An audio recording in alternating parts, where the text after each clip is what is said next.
Hi, welcome to Enchantment of Eternity's discussion video with Don Willi and Josh from Geeksiders, where we will be talking about our top 30 favorite comic book movies of the past 8 years. Before I get into explaining how this will work, hold on, sorry. There we go. Yep. Before I get into how this will work, if you guys just want to introduce yourselves, for anyone who may not know, which you guys should know by now if you follow my channel, but Don and Josh, you want to just say a quick hello? Hey, what's going on, everybody? This is Don Willi, and I'm so glad to be back with my friends to discuss some of our favorite or maybe even least favorite comic book movies of the past 8 years. And yeah, I make YouTube videos. So if you don't know who I am, do me a favor and subscribe, right? Hey everybody, I'm Josh from Geeksiders. Me and my fiance Anna, we do reviews for Game of Thrones, Walking Dead, all kinds of stuff. And I'm really excited to get into this discussion as well, because I'm really looking forward to see where you guys' opinions are, where they differ from mine. Yeah, cool. Yeah, definitely. Now, I also really want to give a huge thanks for you guys for joining me, because this is a video like I've been wanting to do for a long time. Like, I had this idea for this sort of strange game, and to give some credit, I sort of got this idea from watching a post-show recaps video where they did this with Lost episodes, and I thought I've been wanting. I know this is like one of the first things that Josh, you and I were talking about doing, and we were trying to find a right topic to do it, whether it be Game of Thrones episodes or Firefly episodes or something like that, and I finally stumbled across a thing with comic book movies, and that seemed like the perfect thing to do. So I'm really, happy to get into this. So this is how it's going to work. All three of us each have our own separate top 30 list. We have the same 30 movies that we agreed upon in advance, and so we ranked those movies in order of our least favorite to our favorite. So we're each going to take turns naming the bottom movie on our list, so we're starting at number 30, and once a movie is named, that will be its official ranking.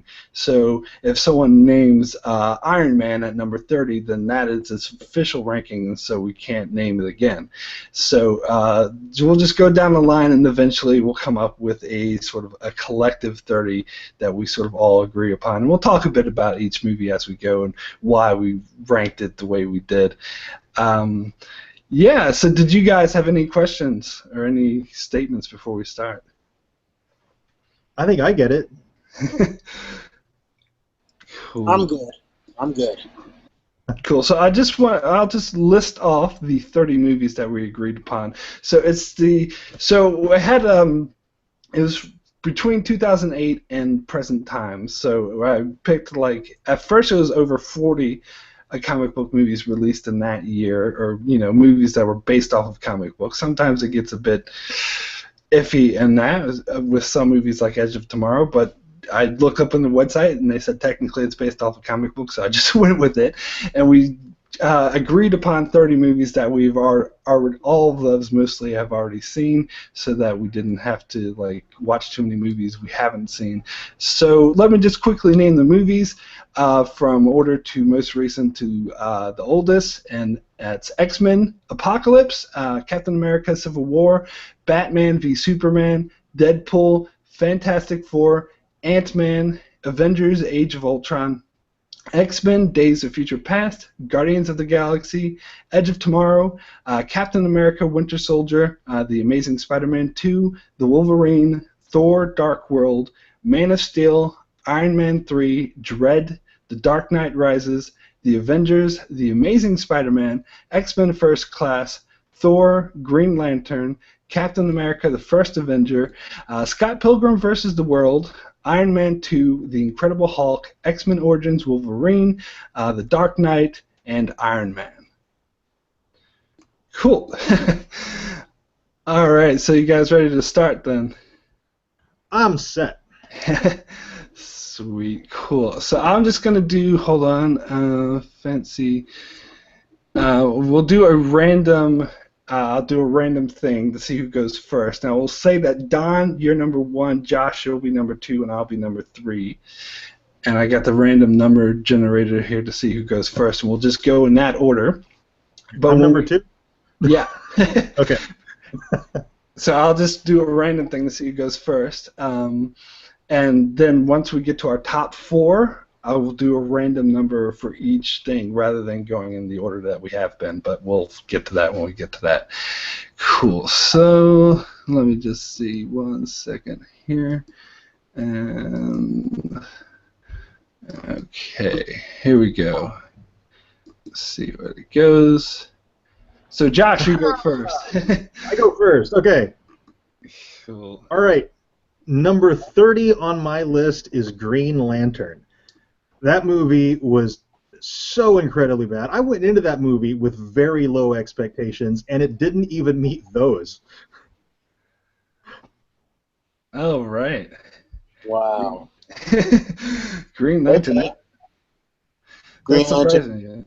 Yeah. I mean, honestly speaking, look, it definitely deserves to be somewhere near the bottom. I don't know if it deserves to be number 30, but I mean, hey, Josh, this is that's your pick. We'll just have to go with that one. Make sure that. I feel like the casting was all wrong. I don't think Ryan Reynolds made a good Hal Jordan. I didn't like the visual effects. The story was okay, but I think doing Parallax as the villain for an origin story was a mistake. That's too big a villain for an origin. And so I think that they tried to do way too much, and so consequently they didn't do anything well. Yeah, I totally hear you. Like, it was number 28 on my list, so it was down there for me as well. I think it did have some redeeming qualities, but yeah, the plot was a mess. It was just a blurge of CGI and crazy. All right, Yeah. cool. It was, it's funny. That was actually number 29 on my list. Oh, right. Yeah. But I bet, our lists here at the bottom weren't going to be that different. Yeah, I mean, it's funny because, like, for me, the CGI wasn't the problem. For me, the cinematography was the problem. Like, it looked like a $200 million B movie. Yeah. It's like I can see where they spent the money as far as CGI was concerned, but the cinematography to me was just like, I don't know what film school you went to, why this director decided to use you. And what the thing about it is, I do agree about the whole Parallax thing, and I think Hector Hammond was like they went a little bit too far with trying to do the whole grotesque look. And it just seemed to me like there might be a decent movie on the editing floor. I don't think so. I think there's no redeeming. There might be a less bad movie on the editing floor. Yeah. I personally think if you had given me the footage for that movie, I could have cut a decent movie. I'm not saying it would have been, it wouldn't have been Citizen Kane or anything like that, but I think it would have been watchable had I been given the footage and it's like, hey, can you make something watchable out of this? Okay, cool. So, yeah, I want to try to move through these first things so we have more time for the later movies. So it's my turn next. So number 29 will be Fan Four Stick, which I'm sure no one is shocked that this is low on the list. In fact, I'm a bit surprised that it wasn't number 30 on everyone's list because this movie was just so bad. But to be fair to it, this is one of the movies that I had to watch in preparation for this video because I purposely avoided it. And to be fair, I don't think it was quite as bad as some people make it out to be. Like, I think there are worse comic book movies in existence, just not ones that we chose. Like one of the movies that we passed up on was Ghost Rider, the sequel to Ghost Rider, and for me that would be lower than this because Ghost Rider is just irredeemable. But it was a classic example of the studio just coming in and completely tearing up a movie, and it doesn't know what it's been. The first half doesn't fit at all with the second half, and it's just a total mess. Yeah, it's we reviewed that movie after we went and saw it, and I think our review was called "Not the Worst Movie Ever," and then we spent the whole review going, "But it was really close." So it was the main thing for me about Fant Four Stick is if you're going to do Doctor Doom as the villain, you got to do Doctor Doom and do it right, and they didn't, and that's what really pushed it. I had it at 29 as well. But if they had done a decent Doctor Doom, that would have been up my list. Even as bad as the other stuff was, a good Doctor Doom would have bumped that to 22. Okay, all right. That was actually my number 30. Just there was so much wrong with that movie, and look at that, it's so bad even the cops are coming. Shut down.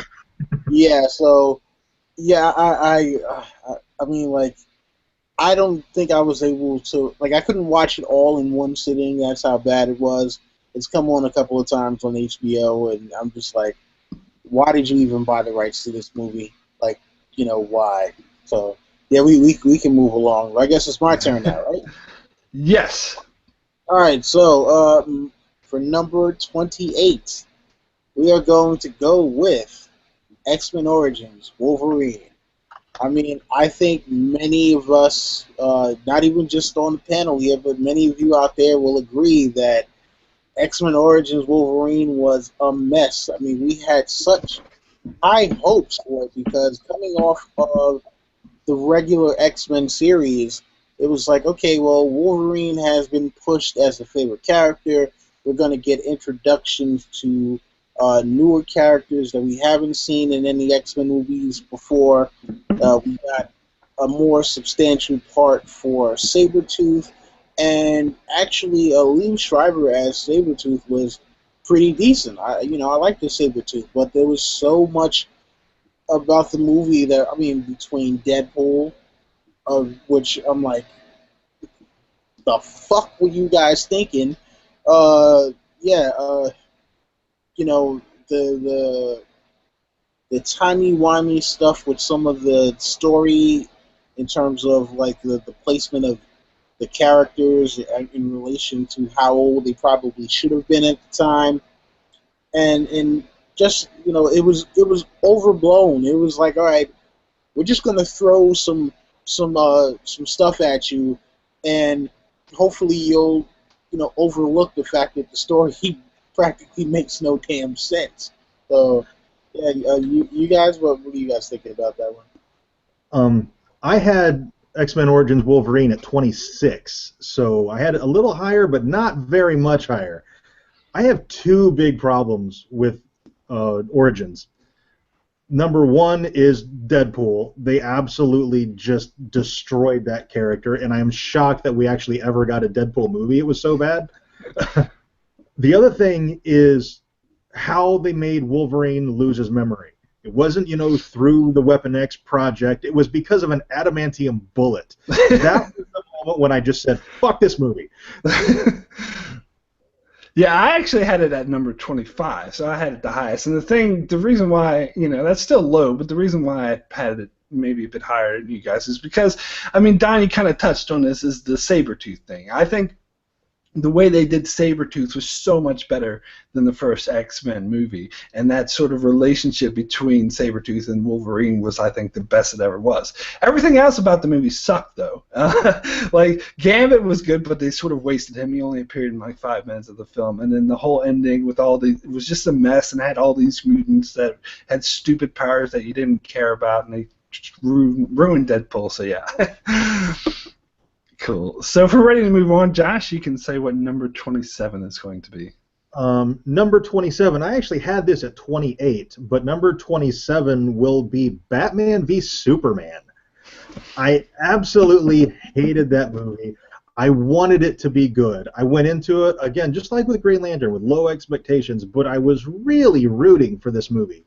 And just it came out as such a mess that I was profoundly disappointed.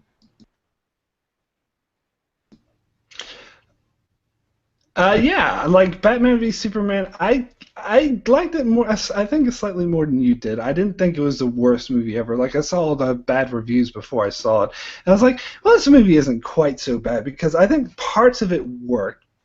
Like I really dug the story of I don't know, the emotion kind of worked, but to me the biggest crime this movie made, and I already knew it like way before I even saw it, is that they shove all these new characters into one movie instead of like introducing them gradually, and I think that was the biggest mistake. And it was all about they were trying to play catch up with the Marvel Cinematic Universe too much, and they should have taken their time. No, and my main issue.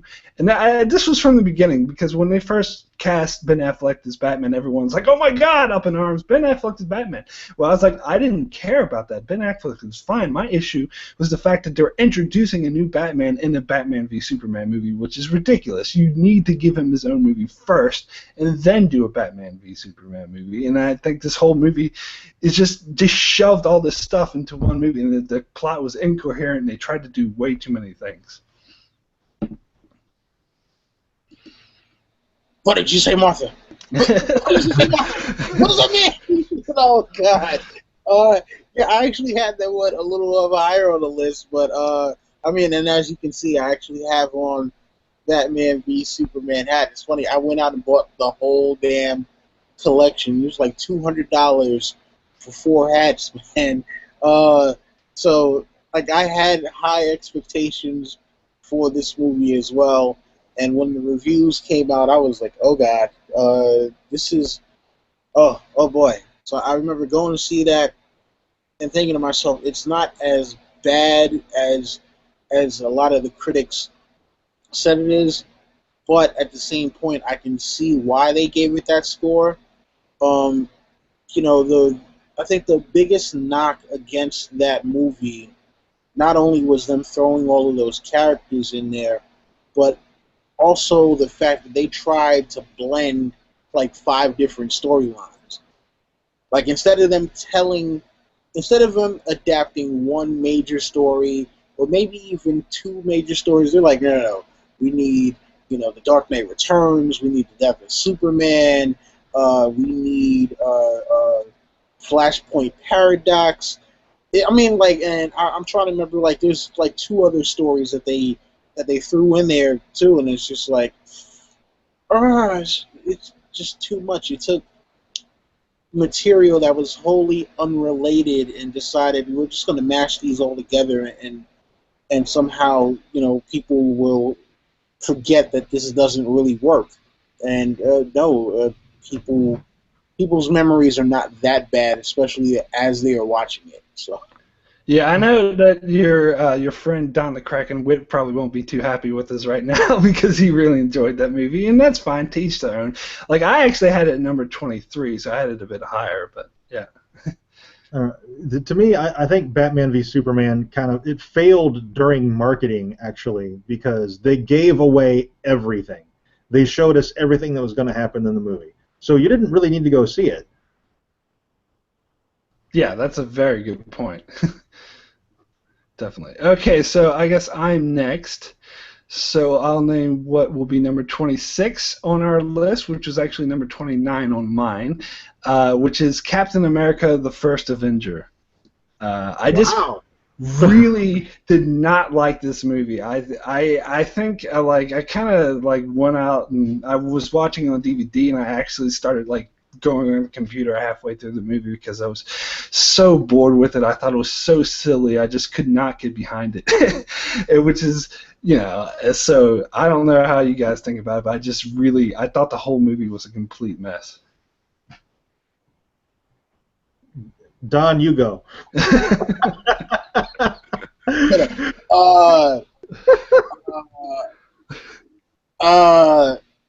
I'm speechless. Yeah, Josh. Just to let you know, I had Captain America: First Avenger at 13. So I had Wow. I really enjoyed First Avenger. Yeah, I think I had it at like 15. Wow. Yeah. So, you know what, Mark? You did say before we got on that you were going to be the guy who was going to throw a monkey wrench in this whole thing, and boy, did you! Early. I'm surprised you guys had this movie that high. Yeah, like I said, for me, it was second to bottom, just behind Fan Four Stick. Like I just don't think anything about this movie worked, but that's just me. Wait. It was so campy and awesome. It was so campy that I think that's what made it work. Wait, hold on. I just realized what you said. This was your number 29? My God, this movie, you like Green Lantern better than what, X-Men Origins better than, wow. Oh God. Oh God. I think you broke Don there. Don needs a break. Oh no, we can move along. Oh God. Wow. All right. Yeah. Any more to say about Captain America: The First Avenger before I do my pick? No. Okay. All right. So what are we at? Number 26 now? Or is it? Hold on, let me just check. I think it's 25. Yeah, I think we're at 25 now. Okay. Yeah, All right. number 25. Yeah. All right. So my next one is going to be, and this might throw a monkey wrench into your guys' thing, the Wolverine.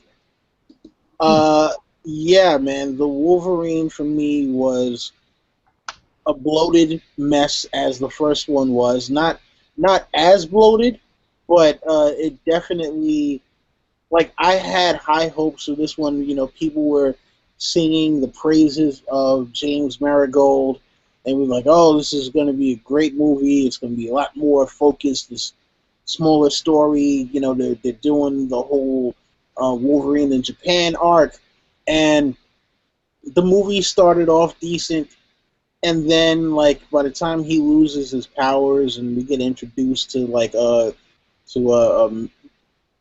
in the comic she's Madam Hydra, but I forget what her name is supposed to be. And they call her the Viper. Yes, Madam Hydra in this one. Yeah. By the time we get introduced to her and that whole thing, I was just like, oh, this movie is falling apart like a an unfully baked cake right now. Yeah, I mean the Silver Samurai. Oh, they totally butchered the Silver Samurai. With you there. Yeah. Oh God, yeah. I literally fell asleep in the movie watching this. Like yeah. I have no more words for it. I really liked the Wolverine until Silver Samurai, and that's what kind of tanked the movie for me. So I mean, I had it at 23, so we're not that far apart. Yeah, But, I actually had it at 21, and to me, like, this movie's it's okay. Like, I didn't have any issues with it. It just wasn't great. Like, it was kind of boring. There was nothing like. I wasn't really bothered by anything in particular. It was just like, there wasn't that much in this movie to sort of make it interesting. I think it was hyped up too much because I think people were so disappointed with Origins that they were relieved to get a movie that was halfway decent, so they were presenting it as better than it actually was. So I was a bit disappointed based off the hype. All right, the next one. Uh-oh, did we lose sound? No, we just muted ourselves. Oh, okay. I saw Mark was talking, but there was no sound, so I thought Mark was gone. Okay. All right. I have next up Man of Steel. You can tell by my list I'm not fond of the new Superman films. Man of Steel, to me, it wasn't a Superman film. I did not buy Henry Cavill's portrayal of Kal-El at all. I think he made a fine Clark Kent. I think Kevin Costner made an okay Pa Kent, but the way they changed the death, like death by tornado, give him a heart attack, keep it the same, or don't kill him off at all. Because there's some Superman stories where Pa Kent is still alive. But overall, in the end, yeah, that Superman film, it didn't feel like a Superman film to me. Don, I want to hear what you have to say first, because I think I heard, didn't I hear somewhere you really liked this movie? I did. I mean, in fact, it was hold on. It was number 4 on my list. Oh, wow! I really messed you up, Don. Yeah. I put it at 27 on mine. Yeah, look, man, I personally thought, even though it was a retelling in a different way for the Superman franchise, look, would I have picked Henry Cavill as my first choice to be Superman? No. But I do think with the material that he was given, he actually did a good job. I mean, I like Henry Cavill as an actor. Kevin Costner was in a role that I think he was serviceable in. I already told you guys how I feel about Kevin Costner, so like this to me was the best he could have done. I like Michael Shannon's portrayal of Zod, and I like that we got something different. Now, I know a lot of people complain about Superman killing Zod at the end and the amount of destruction, but remember, this is a Superman who's been running from himself and trying to figure out who he is for such a long time, and now when he finally actually dons the mantle and accepts this as his role of being Superman, the first thing that happens is some criminals from his home planet come and decide they want to destroy the damn planet. So,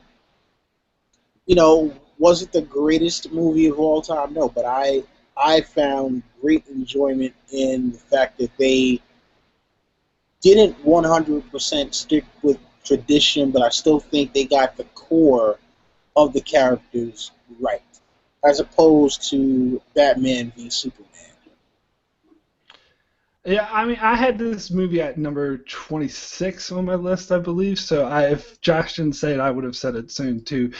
Just to me, it was just a blur of too much action, CGI, burnt and exploding, and not enough sort of story, I guess. So I was just kind of bored with it, honestly. I got to mention Amy Adams too. I hated her portrayal of Lois Lane. I didn't mind Amy Adams. I thought she was okay. All right, cool. So, yeah, let's just move right along then. So I'm next. So I'll name number 23 on our collective list, and that will be The Amazing Spider-Man. I really didn't like this movie, and so The Amazing Spider-Man is number 27 on my list, so I mean, this kind of gives it away. I actually preferred Amazing Spider-Man 2 to this, which might surprise a lot of people.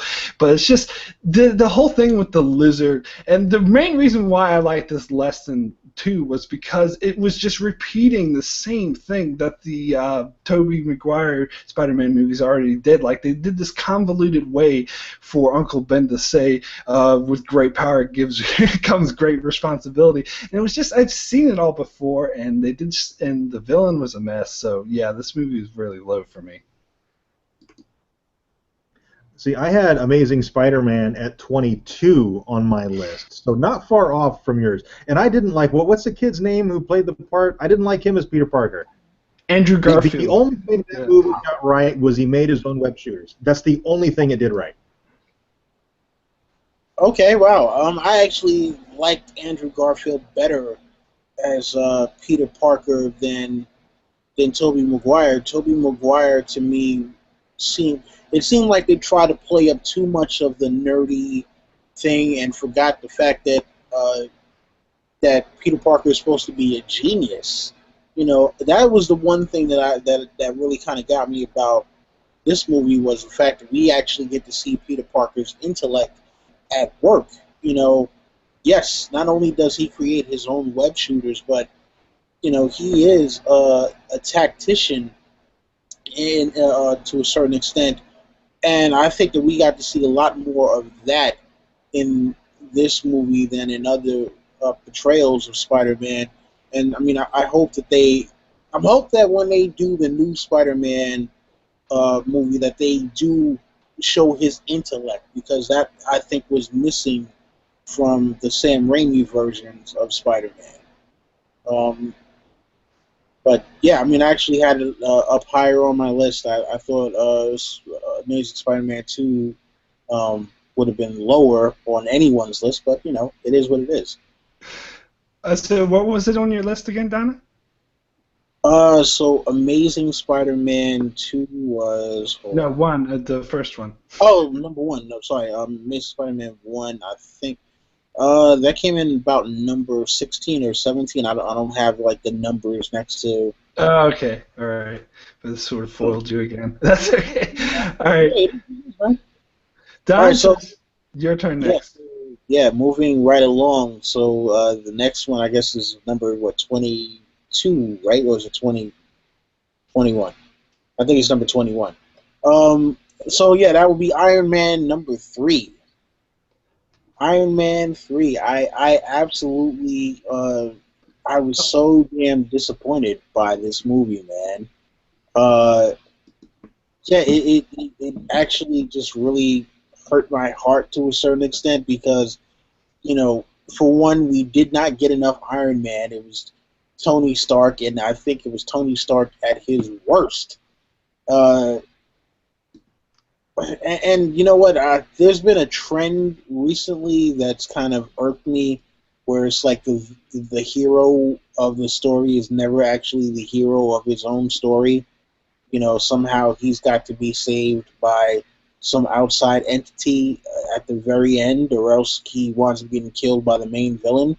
And I'm just like, come on, man, really? Like, the movie is called Iron Man. How is Pepper Potts the one that winds up killing the villain, especially when, you know, just a moment ago, she was the damsel in distress. Like, it would have been better if they would have shown them more as like a partnership throughout the movie, versus her being tied up for most of the movie, and then right as Iron Man is about to be killed, here she comes and takes out the villain. So that was a big gripe for me. But yeah, to me, the whole movie was kind of a mess.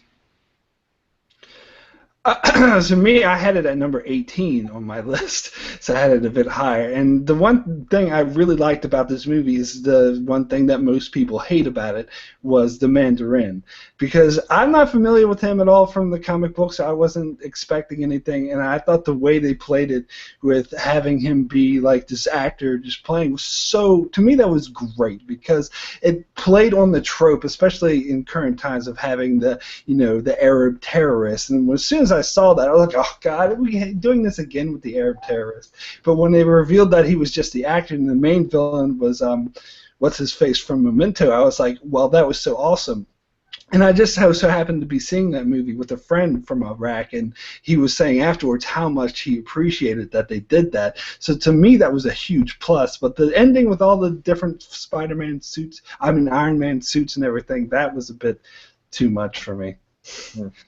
See, I had it at 23, so I had it pretty low on my list as well. And the only thing I liked about it, I mean, like Mark said, most people, I think, really hated the Mandarin. I liked that they changed it up. And Ben Kingsley did a great job, but that was really the only redeeming thing for the movie for me, was that they did switch it up, which, you know, every once in a while, that's a good thing. Yeah, definitely. So just clarification, that was number 22 on our collective list. So Josh, if you want to do number 21. So this is 21, although I had it at 25, The Amazing Spider-Man 2. As much as I didn't like The Amazing Spider-Man, I disliked Amazing Spider-Man 2 even more. I don't know, it's just, I found it boring. It didn't engage me at all. I think Jamie Foxx as Electro was a terrible decision. The visual effects for him were awful. Yeah, it's just, I freaking hated that movie. I'm not even going to sugarcoat it. I really didn't like it. Well, to me, the one redeeming quality of the movie was the relationship between Peter Parker and Emma Stone. I can't remember her character. Gwen Stacy. Is that her name? Yeah. To me, that was the sort of one redeeming. I think that is why one of the reasons why I liked it better than the first Spider-Man, Amazing Spider-Man, because I think that played very well. Everything else about the movie was horrid. It was awful. So it wasn't that high on my list either. But that one thing was kind of good, but everything else about it sucked. Yeah, so Jamie Foxx doing his best Jim Carrey as the Riddler impersonation for like the first half of the movie was just like, are you fucking kidding me with this, man? Like, I don't think that at any time someone should look at one movie and then automatically think, oh, this guy is doing a ripoff of another character from another movie. Like, I had no problem with him as Electro, but all the pre-Electro stuff was absolutely horrible. The Goblin thing was okay, but I don't think that there was enough setup. I mean, like, he takes the serum and then all of a sudden he's on the glider. I do like the fact that they kept the kept the weight of Gwen Stacy's death in there, and just like I like the whole thing where it's like season after season he's been there, he hasn't been Spider-Man, he keeps on going to see Gwen Stacy's grave. But then when you get to the very end, oh god, the Rhino. I'm like, are you fucking kidding me? I am the Rhino!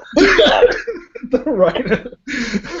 Oh, what? Robo Rhino. It's not even Rhino. It's freaking Robo Rhino. I was just like, why do they do this?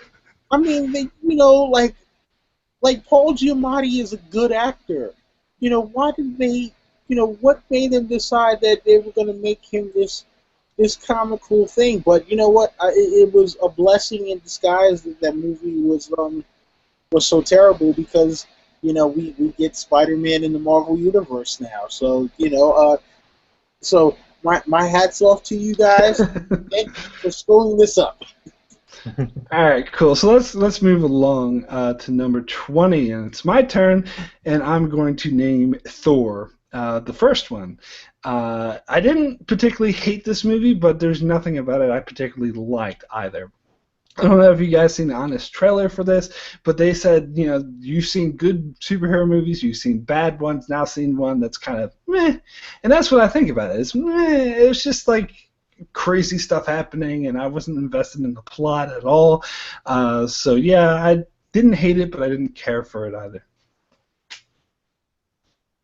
Yeah, that's kind of how I feel about Thor as well. I had it a little bit higher on the list than this, but yeah, I'm kind of neither here nor there on it. It's very middle of the road. Yeah, I had it a little higher on my list. I do think that one of the redeeming qualities was the way that they opened up the world of Asgard, though. The stuff on Earth was adequate. I mean, I think this movie unfortunately suffered from a lot of setup, just kind of setting up everything, and it's like, how is this going to fit into the later Avengers universe and the whole Marvel Cinematic Universe?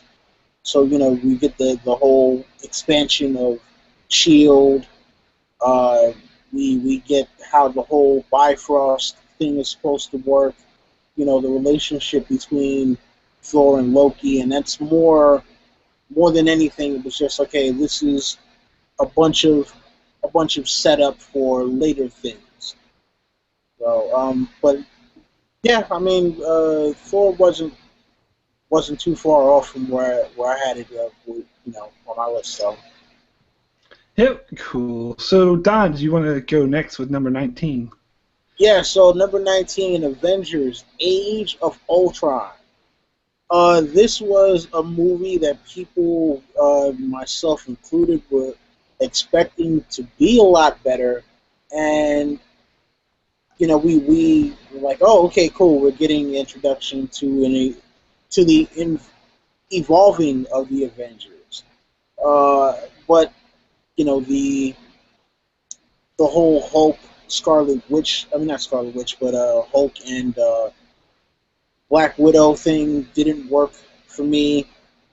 Um, the focus on Hawkeye wasn't too bad, but I think the portrayal of Ultron was probably the biggest disappointment. Don't get me wrong. I mean, I think for what they gave James Spader, he did a good job with. I don't think that's what they should have given James Spader, though. I think he had a perfect voice for Ultron. I love the introduction of Vision. I think they played the Vision very well, but, you know, Ultron is kind of this, you know, swaggering, like he was way more of a comic book villain than the actual comic book villain of Ultron, and that was the biggest issue I had with it. You know, he's sitting up there telling jokes, and I'm like, no, this isn't what Ultron does. So I think that was probably the biggest gripe of the movie was Ultron. Ultron tore that movie apart from the inside, not Scarlet Witch. Yeah, I feel this similar to this movie as I do to Thor. This movie was meh. Like, it was too much of a, again, they went too over the top with the action sequences, and that's something I didn't really care for. Like, they tried to even outdo the first Avengers with its over-the-topness, and I think it just became too much and too much of a blur, and they didn't do the ensemble cast very well. You couldn't really latch on, and I completely agree with what you said about the Black Widow and Hulk thing. That was a bit out of nowhere and ridiculous, but yeah. What are your thoughts, Josh?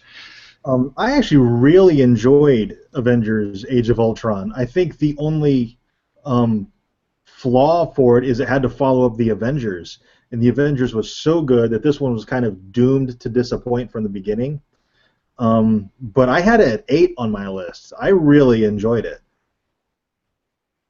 I can see where Don's coming from, though, with James Spader, what he was given as Ultron. It didn't really fit what we know from the comics as Ultron.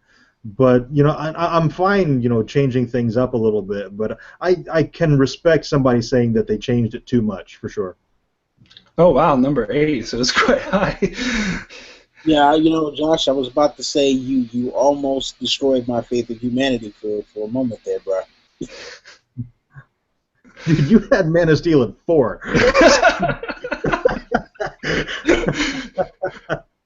All right, cool. So, yeah, let's move things along. Josh, if you want to come up with our number 18. Okay, this is our 18. I have Scott Pilgrim versus the World. I had this at 24. I'll say this about Scott Pilgrim versus the World. The first time I saw this movie, I really liked it. And then upon subsequent viewings, I've liked it less and less and less.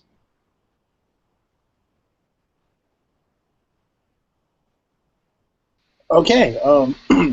Yeah, I mean, you know what? I had this higher up on mine. Not too much higher. It may have been like 13 on my list. But yeah, you know what? I will say that Scott Pilgrim versus the World was a spectacle. I mean, look, it's based off of a very goofy comic book. It's based off a manga. Yeah.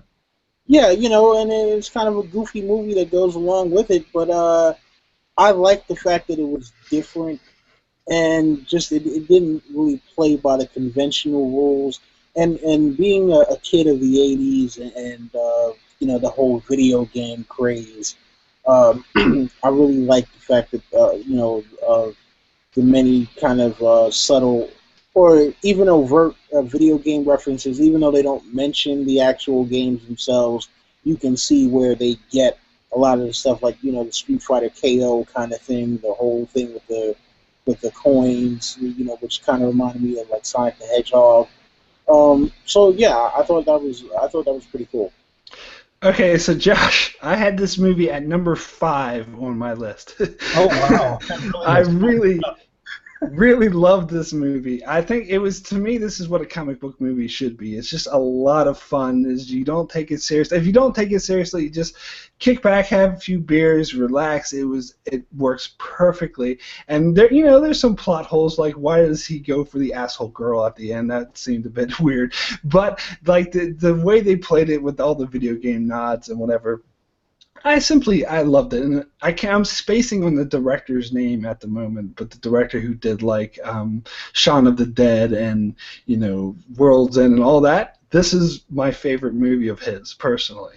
I actually really like this one. This is, to me, a really great comic book movie. It has to have rewatch value, and I don't feel like I think Michael Cera gets old really fast. Watching this, 3, 4, 5 times, I think it just gets old after a while with Michael Cera. Well, I've only seen this movie once, so maybe that's why I think maybe I'll have to watch it a couple more times to see how it goes. But I liked it. Cool. All right, so it's me up next. Hold on, let me just get my list out. So, okay, so where are we at? Hold on one second. We're at number 17, and for me, number 17 would be Iron Man 2, which was number 22 on my list. And I'm actually surprised that no one else named this movie yet, because overall it's actually seen as the worst Iron Man movie, and a lot of people, hate this movie. I don't hate it. I don't see that it's that bad, but it's not particularly good either. I mean, it has some redeeming qualities, but the Whiplash villain is not a very good villain. And yeah, again, this is another movie for me which is kind of meh. I mean, well, you know what? I will say that I actually liked Iron Man 2 better than Iron Man 3. I understand Iron Man 2 was a lot of setup, and people, really pointed that out. But overall, I thought it was a much more enjoyable film to watch than Iron Man 3 was.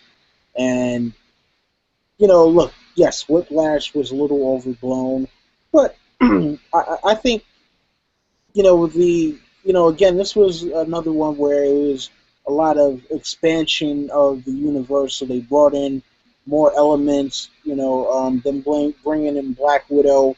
I don't think that she took away from anything that Tony Stark was doing. And I just like the fact that they actually deepened the world. I mean, I think people were overly critical of this particular movie at times. I basically liked Iron Man 2. Out of all 3 Iron Man, I think I like Iron Man 2 the best. I didn't like the first one. I couldn't stand the third one. But the biggest problem with Iron Man 2 is Whiplash. Whiplash is like a tier 3 villain. And he went in there and wiped the floor with Tony the first time around. And so I think he was totally OP, basically. And I know I've said, just a few minutes ago that I'm cool when you change something, but I think for that character it changed a little too much. He was way too overpowered. Cool. All right, so Don, we move on to number 16. Okay, so for this one, I'm going to go with Thor: The Dark World. Thor: The Dark World, it had great comedy. It had a great opening set piece. But overall, like going back and looking at it, yeah, I think that this was one of the ones that kind of cemented where the villains really pull apart or bring down Marvel films, because, we didn't get enough of the villain's motivations, and it was just kind of like, all right, I woke up, now let me go wreck some shit, kind of thing. And not having him having a better reason for doing things kind of killed it. And then Natalie Portman's character, Jane Foster, like this kind of was one of the things where it's like, I can really do without Jane Foster. And as much as I happen to like looking at her assistant, Darcy, I could do without her as well. I don't think we needed as much comedy relief. Look, we already got Loki. Loki is enough comedy relief for these films, and everyone else with the extra, extra stuff in the background is just kind of, You know, I do like the little twist at the end, and I can't wait to see what they do with that. But yeah, it was it, it it wasn't the worst movie of all time, but yeah, it was definitely another meh moment. So yeah, I can watch it, and I'm not gonna sit there and be like, throwing stuff at the screen over it. But yeah, sometimes I do regret putting that into my Blu-ray collection. I was gonna say, if you didn't say this movie next, I would have. This is, yeah. To me, this is another meh movie. I mean, I liked it slightly better than the first one, but I don't know. It was fun, but it was, nothing great. Yeah. I'm the same way. I'm neither here nor there on Thor: The Dark World. If it's on HBO or something and there's nothing else on, I'll sit and watch it. But it's not something that I'm gonna pop in the Blu-ray player and watch intentionally. Cool. Okay, so Josh, before you go, I'm just going to give a quick recap of where we're at so far. So our collective list so far is number 30, Green Lantern, number 29, Fan Four Stick, number 28, X-Men Origins Wolverine, number 27, Batman v Superman, number 26, Captain America: The First Avenger, 25, The Wolverine, 24, Man of Steel, 23, The Amazing Spider-Man, 22, Iron Man 3, 21, The Amazing Spider-Man 2, 20, Thor, 19, Avengers Age of Ultron, 18, Scott Pilgrim vs. the World, 17, Iron Man 2, 16, Thor: The Dark World. So, Josh, you want to go ahead and tell us what number 15 is going to be? Number 15 is going to be Iron Man, and I had this actually way lower on my list. I had this at 21. It's an origin story. Origin stories tend to be a little boring. Iron Man has never been my favorite superhero. Tony Stark did a fantastic job. Or Tony Stark, Robert Downey Jr. He did a fantastic job as Tony Stark, and of course it kicked off the whole Avengers initiative. So we got that out of it. But I don't know. Just overall, if I'm going to sit down and watch an Iron Man movie, it's going to be Iron Man 2 and not Iron Man. Yeah, this actually was pretty close to my list too, as I had it number 15, so it ended up being pretty close. Like, a lot of people will cite this as one of the best comic book movies ever, and I don't agree. Like, I didn't hate it. It was fun. It was good to watch, but I didn't think it was particularly good either. And plus, it came out during this stage, like during the 2000s. I was in the I hate comic book movies phase, so I kind of looked a bit down on it because of that. But watching it now, it is okay, but I don't think it's as great as people say. I actually had that as my number 14, so I mean, not far off. Um, yeah, I mean, I actually liked the movie a lot, but my major gripe with it, which is a major gripe with a lot of superhero movies, is killing off the villain. You know, in the comic books, these guys either escape or they go to jail. It's very rare that they actually kill the villain because you never know when you might need him to pop up again and be a foil for our hero. So this was one of the ones where I was just kind of like, all right, look, you didn't have to kill off Leonidas. It didn't have to. But we did get the introduction to Shield, which was cool. The introduction to the whole concept of there being a shared cinematic universe, which hadn't happened. Either this is the first time of it happening in a movie franchise, or it's the first time in a very long time of it happening. So yeah, I actually like the movie a lot, even though it did rank at number 14 on my list. Yeah, cool. So speaking of number 14, let me go ahead and say what our collective number 14 will be, and that is, so now we're getting to the top half, and that's a movie, I'm actually surprised that I have this lower than you guys, or maybe I don't, but The Incredible Hulk. Which I think that I like this movie a lot more than most people, because most people sort of shit on this movie, and I love Ed Norton as an actor. I think it was a decent movie. Like, it wasn't great, it wasn't fantastic, but it was entertaining. It was a fun watch, and I think it's underrated personally, but it's not one of the best movies. I'm right there with you. Yeah. That was actually my number 20. I mean, I thought the movie was okay, but I think coming off of Iron Man, it was kind of a letdown. Uh, there were, a couple of issues that I had with the story, but I mean, it wasn't major. I wish that whatever problem Ed Norton had with the studio, he would have resolved and came back to do another one. I mean, don't get me wrong. I think Mark Ruffalo is a pretty good Bruce Banner. He plays that kind of meek scientist role pretty well. But I mean, I would rather them keep the same guys. And plus, we never got to see a payoff with Samuel Stearns at the end. We never got the leader. So yeah, Ed Norton, you done fucked up, man. Yeah. I like Norton better as Banner than Mark Ruffalo. I don't dislike Mark Ruffalo as Banner. I do like Norton's version better though. Yeah, I agree. I think Norton's the best, but I like Mark Ruffalo too. In fact, I'm disappointed that they're not giving him his own solo movie. I think he deserves one, but yeah. Cool. So that was just me. So Don, it's your turn to tell us what number 13 is going to be. Okay, so number 13 is going to be X-Men Age of Apocalypse.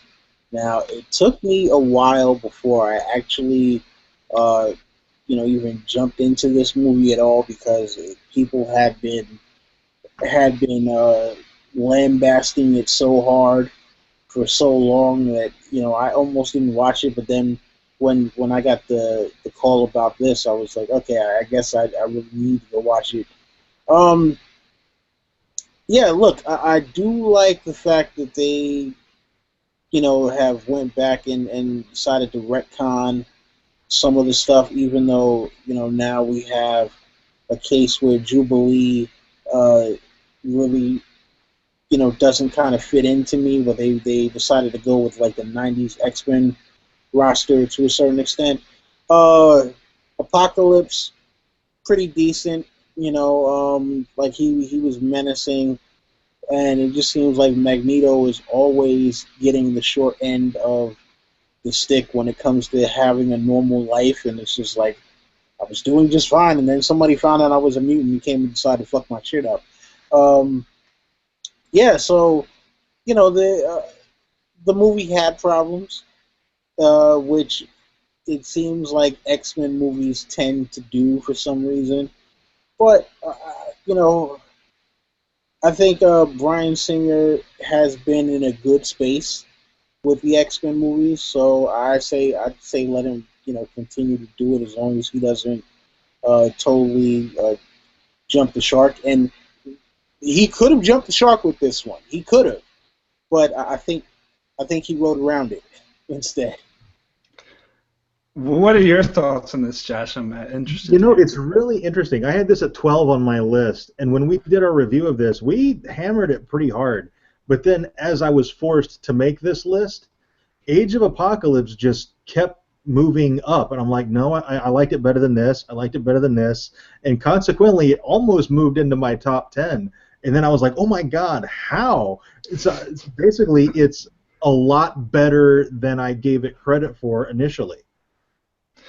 Well, I don't know if you saw my review on it, but I love this movie. I had it at number 4 on my list, and I said in my review that it's one of my favorite comic book movies of all time, and I didn't expect to like it. I went in hearing the negative reviews, and I thought that the negative reviews would be correct, but I, for some reason, love this movie much more than most people did. Now, a lot of people agreed with me when I made my video. They agreed that the critics are being too harsh on it, and the movie was actually really good. To me, what made this movie is the character stories, because that's the one thing I latch onto the most is the character stories. And I think people complain about Apocalypse and stuff like that, the villain, but I think he served the purpose that he meant to.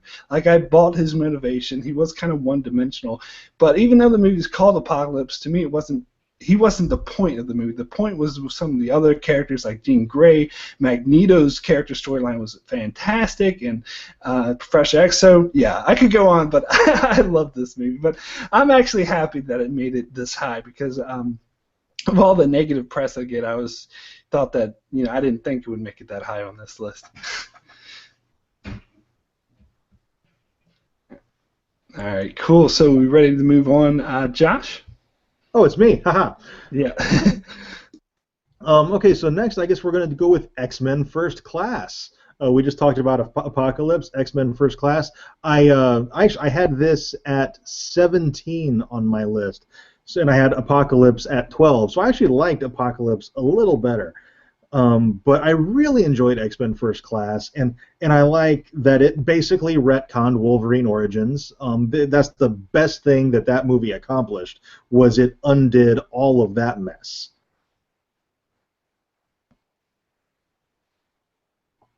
Yeah, X-Men First Class, man, that was such a shocker to me because it's set in the 1960s. It's got the Cold War thing going on in the background. It's got the subtle whole civil rights thing going on in the background. And to me, it was a very fun movie. I thought it was well put together, and it showed that X-Men can do good in the hands of someone other than Bryan Singer. And personally speaking, even though Bryan Singer did come back and do a good job with X-Men Days of Future Past and also Apocalypse, I wish that Matthew Vaughn would. I wish Matthew Vaughn would actually do franchise movies. Like we have this whole thing of him doing like one movie in the series and that being a really good movie, but then he doesn't follow up with a sequel, which was why Kick-Ass 2 was so absolutely terrible. Yeah, I liked X-Men First Class. I think I had this in my top 10. I think it was like number 9 or something. I didn't like it as much as Apocalypse or Days of Future Past, but it was a good movie. I think it was a good sort of reboot of the, well, I guess they call it a soft reboot of the X-Men thing, which after X-Men 3 and Origins Wolverine, it was just in the gutter. And so I think it was definitely a really good save for that. I had some issues with it, but overall, I liked it. I thought it was a really good movie. All right, cool. So if we're ready to move on, let's see what number we're at. Hold on. All right, we're at number 11. Okay, so this is the movie that I'm going to name next, which was number 14 on my list. And this is the one that will probably, you guys, it's going to, maybe the internet's going to explode. Please don't send me death threats. But I've been on the record saying that to me, I would actually name this one the most overrated movies of all time. But it's number 14 on my list, so I still liked it to a degree. And sorry, it's The Dark Knight. Oh, damn. I actually, to be honest, I nearly walked out of the theater. That's how I was a bit upset with this. Like, as soon as the Joker set all the cash on fire, like, to me, that was the most ridiculous thing ever. It was, I just think that this was, I'm a big Christopher Nolan fan, but to me, he just went way too pretentious on this. Like, every time I say I didn't like this movie, people were like, well, Heath Ledger's awesome. How can you not like Heath Ledger? I liked Heath Ledger fine. He did a great performance, but it was the story, it was the way that it was written. It was too long. It was too pretentious. It just, yeah. That's my, now, so please don't send me death threats. But, yeah, that's just how I feel. Dude.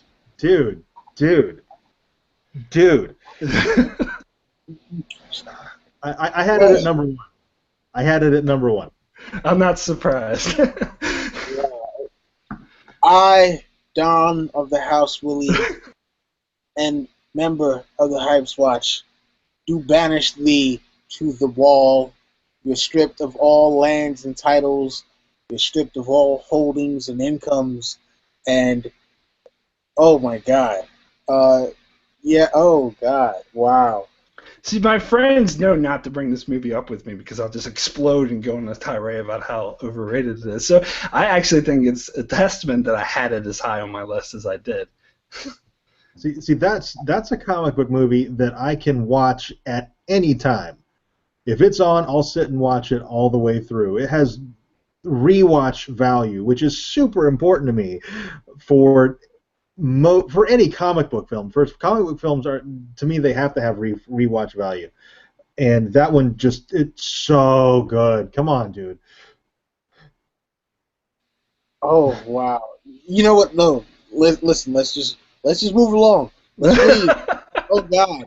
Oh God! Wow! Okay, well, before we're up to our top 10 now, so before we get into that, let me just I just want to name the movies that are officially have made it to our top 10.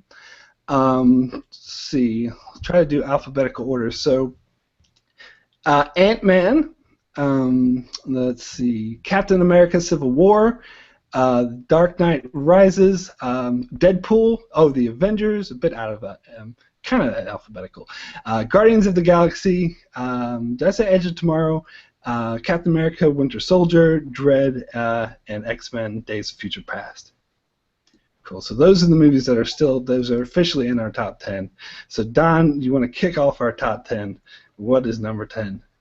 Number 10 will be X-Men: Days of Future Past. This was the one that brought Bryan Singer back to the franchise, and arguably this was one of the ones he probably should have done rather than doing Superman Returns, because that was a shit show.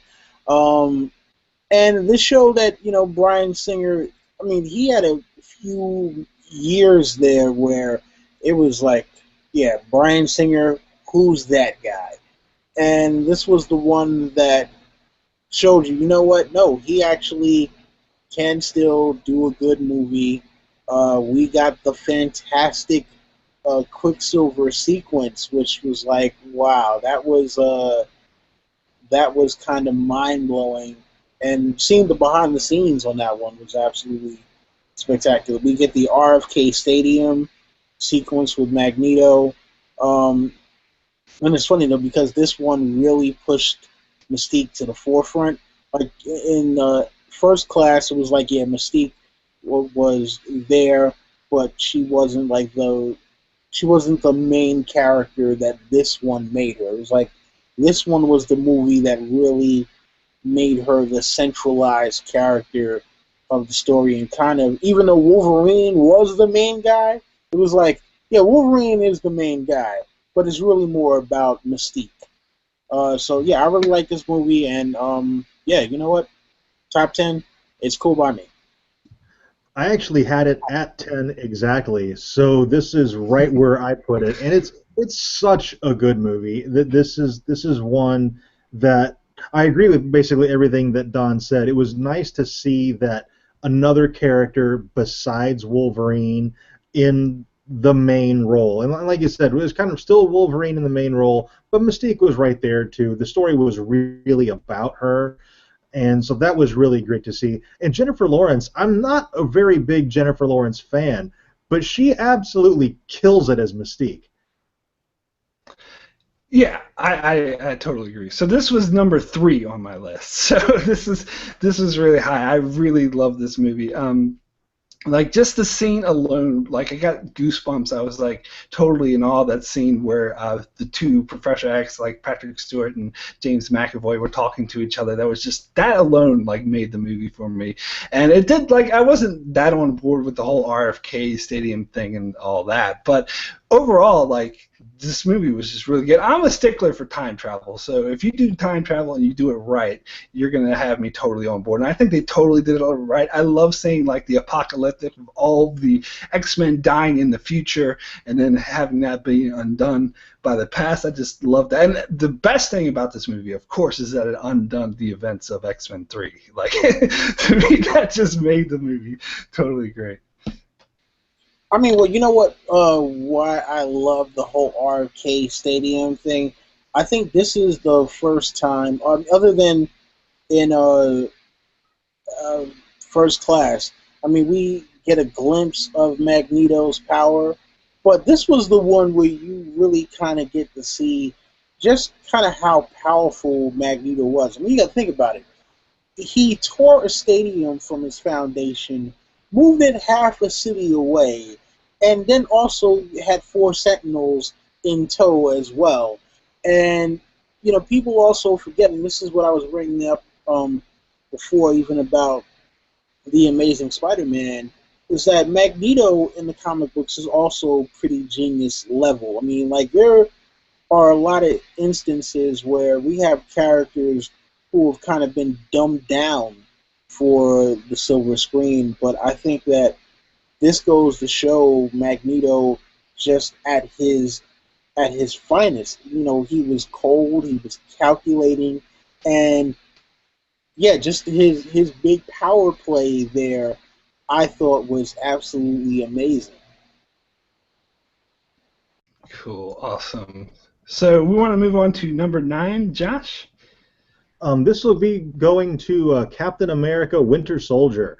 I see in the chat it's number 1 on some people's list. I guess it's going to be 9 on ours. I really enjoyed this movie. It was fun and witty and funny. If I was going to complain about anything in it, maybe it was a little too funny, but that's really kind of it. It's super great movie. I love Winter Soldier. So, Josh, you said I named your number 1 movie. Well, you got me back because this was my number 1 movie.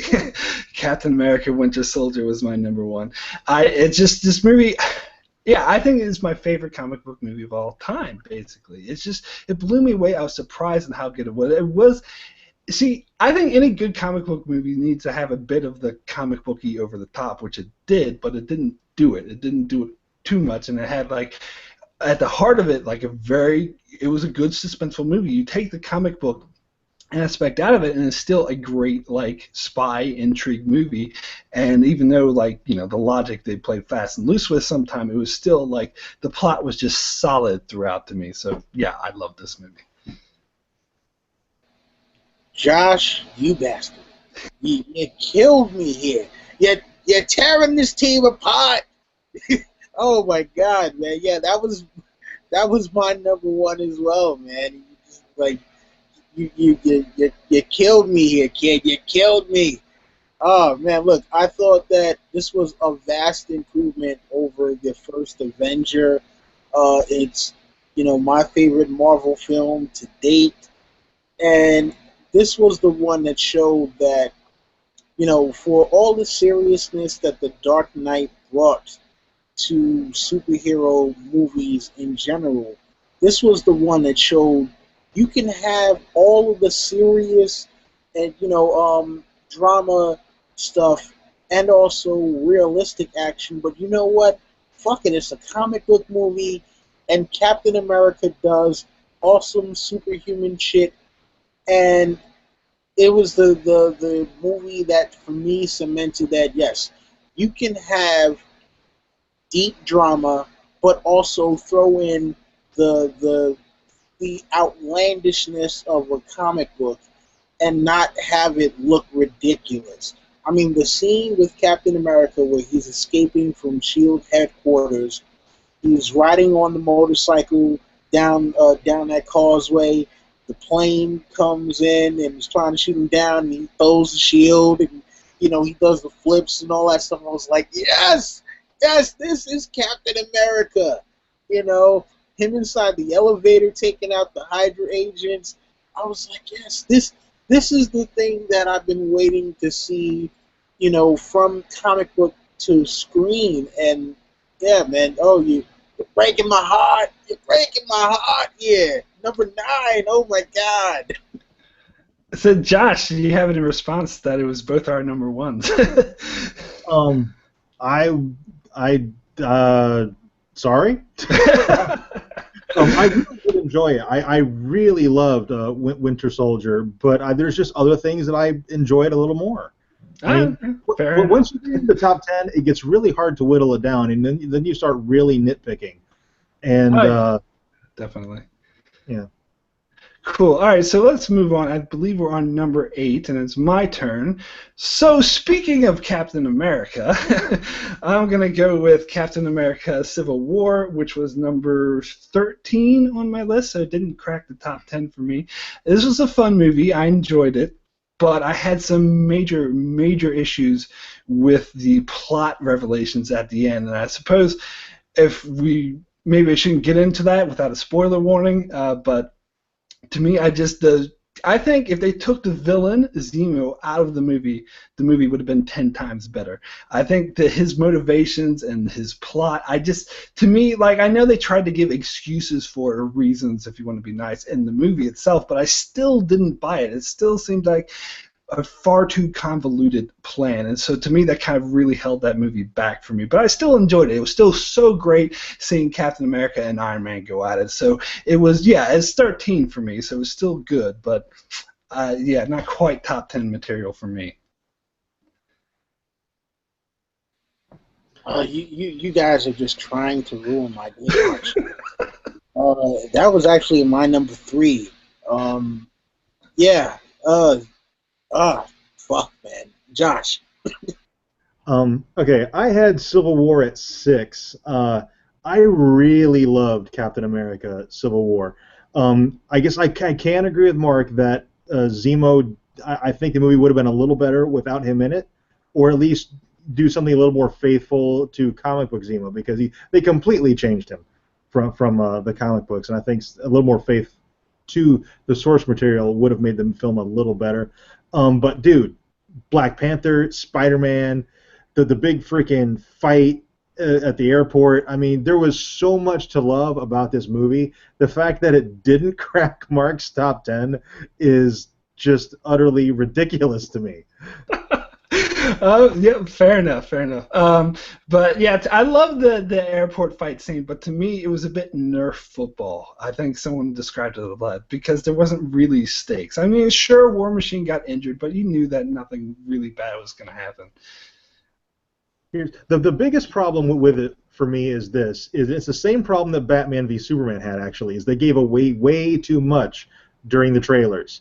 We knew that, when again, spoiler warning if somebody hasn't seen it, we knew that when Tony and Captain America, when they seemed okay with each other again, we knew that something was going to happen to trigger the final fight, because they showed so much of it in the trailers. And I think that really kind of did the climax of the film a disservice. Yeah, and I completely agree with you there, because it's the exact same thing as I was watching the movie. I knew that Iron Man and Captain America were going to have another falling out. And plus, like, another thing that held the movie back for me is that I completely 100% on Captain America's side. Like, I think especially Iron Man's, like, motivations at the end, like, some people are like, come on, if that was you, you'd do the same thing. Actually, I hope not. I really hope I would not be that petty and stupid. So I just totally was not on board with Iron Man. I mean, look, man, Tony Stark is a petty person. We've seen him have petty motivations before. Your man is, his marching band or his theme song should be by Tom Petty and the Heartbreakers. I mean, so yeah, I can imagine him saying, "Hey, look, you know what? I don't care. I lost my family. I don't have anyone else I can take out my rage on right now over this. It's gonna be him." And also because of the fact that, he can do it again. Somebody says a sequence of words, and who knows, he'll be back to killing some other people that we love. So I could buy Tony's motivations. I may not agree with his motivations, but I could buy him being that much of a dick in that particular situation. But yeah, listen, it is what it is, man. Shit happens in life sometimes like that. But. Yeah, I hear you, Don. I think you could make the argument it is in keeping with his character, but to me, he's just lost all sympathy in my eyes. Maybe that's me. Maybe I'm doing it too harsh, but that's just me. Cool. So let's move along to number 7. Now we're getting to the nitty-gritty. Don, it's your turn. Yeah, and it's funny because, like, I didn't want to do this. The both of yous then killed everything on the top of my list. But so now this means that I got to throw in The Dark Knight Rises. Okay. Okay. And I just want to reiterate. Now The Dark Knight Rises is going to fall above The Dark Knight, above Civil War, above The Winter Soldier, and for me above Man of Steel. And I'm just, wow, you guys, wow. Well, I just want to say real quick, Don, that other than The Winter Soldier, The Dark Knight Rises does fall above all those movies for me. Wow. I Above have the Dark Dark Knight Knight? Rises at 9. Above the Dark Knight? The Oh, Dark most Knight. definitely, most definitely. Because the reason for me is because Dark Knight Rises was more of a comic book movie. It didn't take itself too seriously where I thought The Dark Knight did. But let's not get back into that. Okay. Yeah. I mean, look, I like the movie. I like the movie a lot. I thought this was, a great end to a great trilogy. It did have some logical inconsistencies, but some of the logical inconsistencies fall under I'm Batman. It doesn't need to be explained, you know. But yeah, I mean, I liked the movie a lot, and I actually the first time I saw it, I actually teared up at the very end when I thought that they actually killed Batman. Which is like, you what? You fucking killed Batman? Like, whoa! Yeah, and then seeing him at that cafe in Italy was like, oh my god, dude, yeah, fucking Christopher Nolan. I really liked The Dark Knight Rises. I think Mad Max, freaking what's the guy's name? Bane. Oh, Tom Hardy.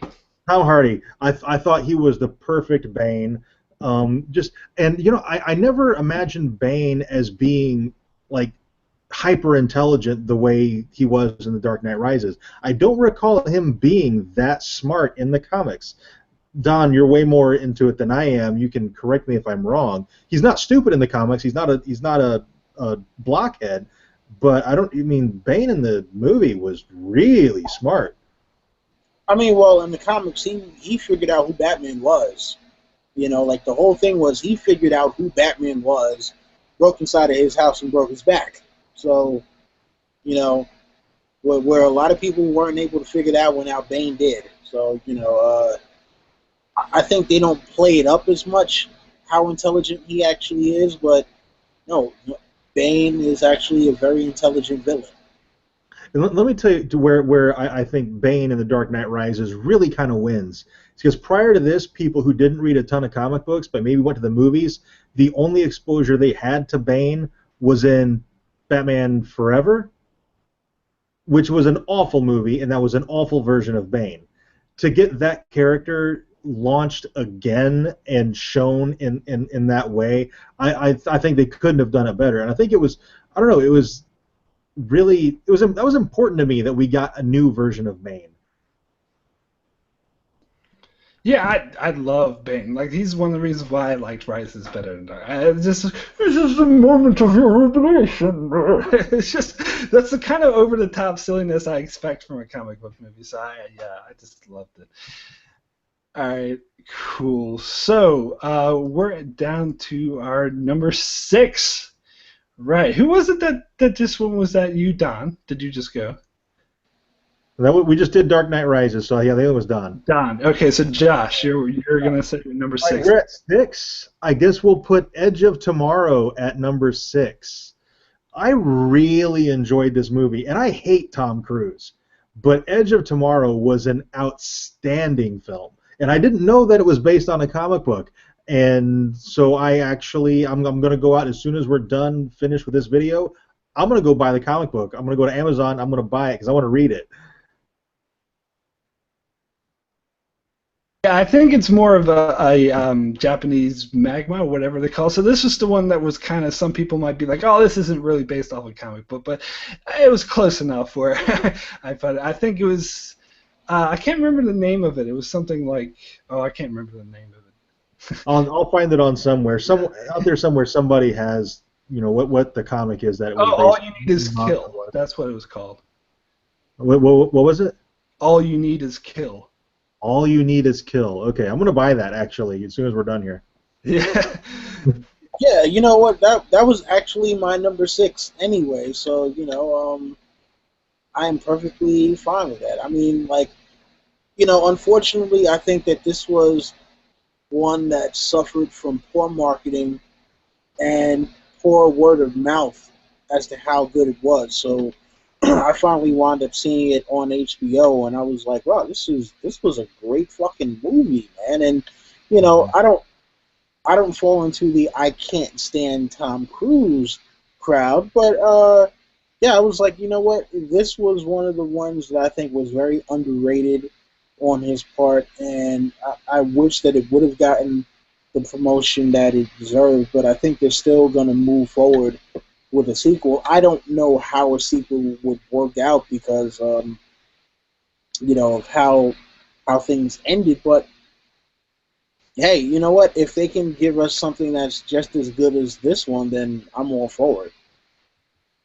Yeah, I mean, I really love this movie. It is actually my number six as well, so we're both like it fit perfectly for us. But yeah, yeah, I just like I don't think it was the best thing ever. It did. It was, but it was a fun movie. It was there was no really flaws. I didn't really have any issues with it. It was just a lot of fun. I love time loop stories, and please, it really gets under my skin when people compare it to Groundhog's Day because compare every single time loop story out there to Groundhog's Day. It does not have a monopoly on time loop stories. It's its own genre. There's a lot of good shows like Stargate SG-1, Star Trek: Next Generation, X Files that do time loop stories. So that's just my nitpick, but I think I liked it. I think it really worked.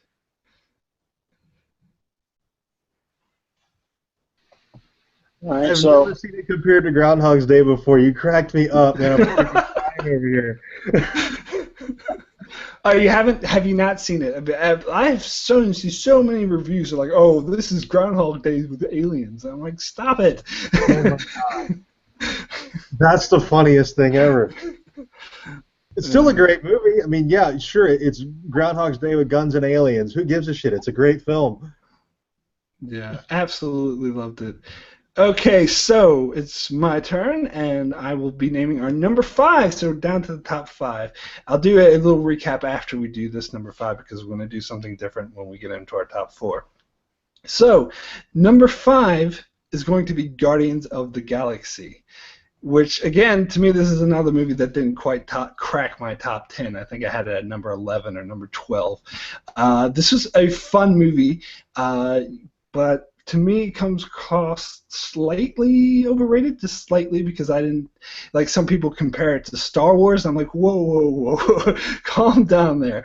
It's no Star Wars, but it's a lot of fun. It's a good popcorn flick. Like Groot was awesome. The I am Groot, and some parts of this movie just crack me the hell up. And yeah, the villain again. Marvel movies have issues with villains, and the villain was kind of a bit campy over the top. But it was overall, I enjoyed it. It was a fun movie. What are you guys' thoughts on it? so Guardians of the Galaxy. This was one that I was kind of excited for, because this takes us into, the cosmic universe of Marvel.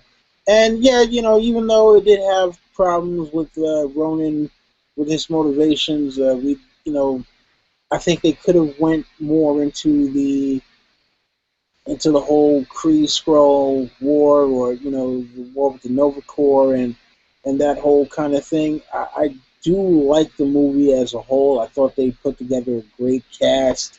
Uh, one of the highlights for me for this movie was Drax the Destroyer, because he was the guy who, you know, he didn't understand metaphors, and every time somebody would try to explain something to him, he was like, like when he was like, yeah, it went over his head. He was like, nothing goes over my head. I jump too high and catch it. I'm just like, yeah. So he was hilarious, and the comedy that they brought to the movie, I thought was hilarious as well. Rocket Raccoon, uh, and of course Star Lord.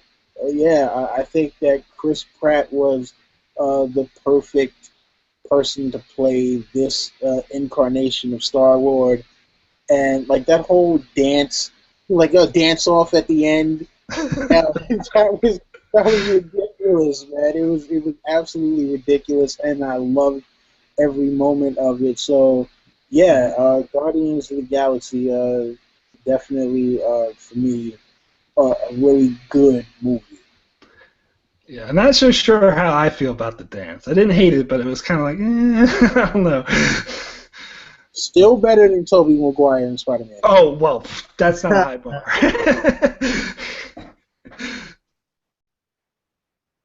I had Guardians of the Galaxy at 3. It's in my top 3 favorite comic book movies of all time, and I think it would probably crack my top 10 movies of all time.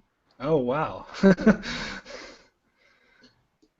Not as far as like cinematic quality experience, touched me in the heart, made me cry, and thank God I'm alive, but just for pure fun.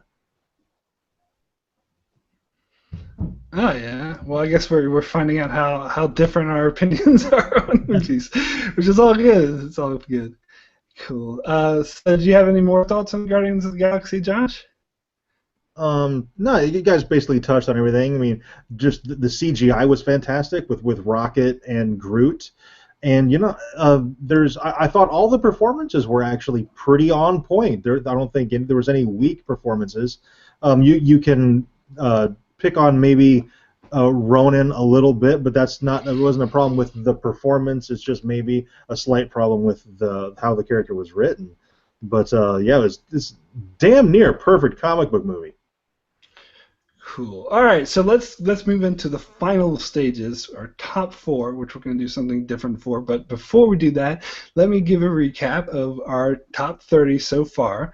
Number 30 is Green Lantern. Number 29 is Fan-4-Stick. Number 28, X-Men Origins Wolverine. 27, Batman v Superman. 26, Captain America: The First Avenger. 25, The Wolverine. 24, Man of Steel. 23, The Amazing Spider-Man. 22, Iron Man 3. 21, The Amazing Spider-Man 2. 20, Thor. 19, Avengers: Age of Ultron. 18, Scott Pilgrim vs. the World. 17, Iron Man 2. 16, Thor: Dark World. 15, Iron Man. 14, The Incredible Hulk. 13, X-Men Apocalypse. 12, X-Men First Class. 11, The Dark Knight. 10, X-Men Days of Future Past. 9, Captain America Winter Soldier. 8, Captain America Civil War. 7, The Dark Knight Rises. 6, Edge of Tomorrow. And 5, Guardians of the Galaxy. So that leads the movies in our top 4, which I just want to talk about real quick before we move on, because I'm quite surprised this ended up being our top 4. In alphabetical order, Ant-Man, The Avengers, Deadpool, and Dredd. So are you guys surprised that those 4 ended up being our top 4? That top 4 is actually all in my top 7, so I'm not really surprised it's shaken out like this. Yeah, I mean, I'm looking here at my list, and yeah, those made it into my top 10 at least. Yeah, all 4 of them made it into my top 10, but I'm surprised because I thought I would have Ant-Man higher than most people. I'm surprised that Ant-Man made it. No, I mean, Ant-Man was a really good movie, so I'm I had not. someone in the chat earlier saying, I hope Ant-Man's not up there, because apparently they didn't like it, but there we go. It's in our top 4. Okay, so let's do this. So what I'm going to do, instead of going in order, since there's only 3 choices left, because whoever chooses number 2 also chooses number 1. So instead of just going in order, which makes it a bit unfair, we're going to do a random number for each order, because each of us has 1 turn left. So I'm just going to bring up, hold on, humor me for a second here, and find it, stream, okay, so here we go. So again, so Don's number 1, Josh is 2, I'm 3, so it is going to be me, okay, me again, alright. So, let me just stop that and bring up what my movie is, what our official number 4, and it is, speaking of Ant-Man, it is Ant-Man, which was number 10 on my list. I enjoyed this movie a lot, had a lot of fun with it. It is a good, like, by the numbers heist movie. It really worked in that regard. And I love this because after seeing movies like Avengers, Age of Ultron, and Man of Steel, where they just do over the top action like blah, boo, CGI explosion, it was great to get something a bit more sort of down to earth, a bit more character based. And so yeah, I love this movie. See, I had Ant-Man at 7. When I first heard they were doing an Ant-Man movie, I was like, man, how is this going to go over in a live-action film? And I went into it with pretty low expectations, but I was completely blown away by this movie. Paul Rudd, I thought, did a fantastic job as Scott Lang. The visual effects were totally on point. The action sequences and choreography they was so good, and just the way the character-driven story a little more so than some of the other Marvel films. And I don't know, it's such a good movie. And I see Tad Pole is the one who hated Ant-Man, and I'm sure he's probably raging a little inside right now that it cracked our top 4. I mean, listen, me personally, I loved Ant-Man. Very fun heist movie. I wasn't sure how it was going to come off originally either, because we have them having Scott Lang as the main Ant-Man as opposed to Henry Pym. So that was one of the things where it was just like, wait, this is how they're going with it. But I think that they gave us a great segue as to how they had it, where, yeah, Hank Pym was Ant-Man at some point, and things fell apart for him. So I thought this was a great introduction to this character. It was a much more personal redemption story. I loved it overall, man. And I think that even for the amount of comedy that it had, it still gave you enough serious moments.